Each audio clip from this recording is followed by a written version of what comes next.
Lately, young adult novels have become like a big staple in Hollywood with all these adaptations to films. Let's see how this one does. Hey guys, thank you for joining the quest again today.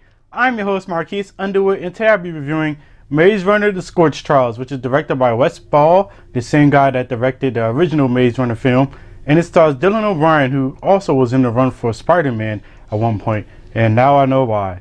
Now this movie picks up exactly where the first Maze Runner film ended, and we're trying to figure out what's going on. You know, is Wicked dead? Is Wicked still alive and just under the surface? Are these people that got Thomas and his crew a part of Wicked, or are they just some new friendly people?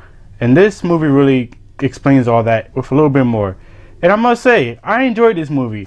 I think it's slightly better than the first one, but I'm still kind of iffy on that, but I really did enjoy it. I like the cast. This is probably one of the most diverse casts I've seen in film for a while. You know, we have black guys, we have Asian guys, we have female characters, strong female characters of that. I thought the acting was pretty good too. You know, the scenes where they had to cry and show some emotion, I really believed them.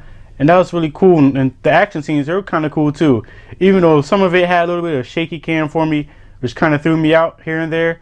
But I really thought the action scenes were intense and suspenseful. There's a scene I've seen in the trailer where Thomas has to run to barely get under the door that's coming down, and that was really suspenseful too.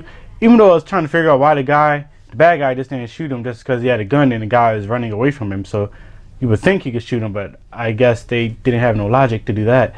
But overall, it was still cool. My gripe with the movie, honestly, is just it kind of follows a lot of cliches. A lot of times in the movie, the group, Thomas and his gang, would just run into people. They would automatically trust them, and then they would get screwed over somehow.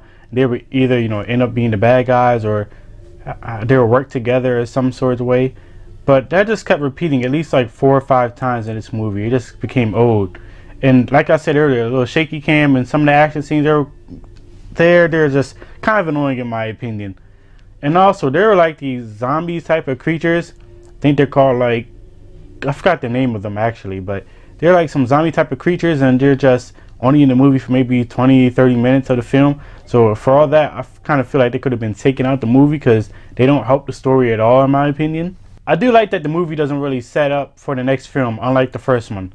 I really thought that was really unique, and just it was really a breath of fresh air for this franchise, and I think it really needed that.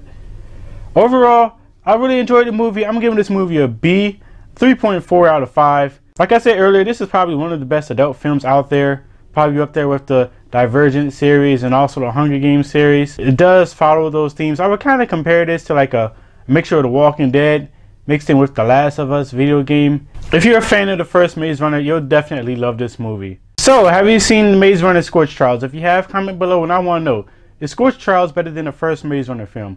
Also, if you're new, hit that subscribe button. I would like to hit 100 subscribers before the time in January, so please hit that button. Don't be scared to share it. Again, I'm your host Marques Underwood, and join the quest.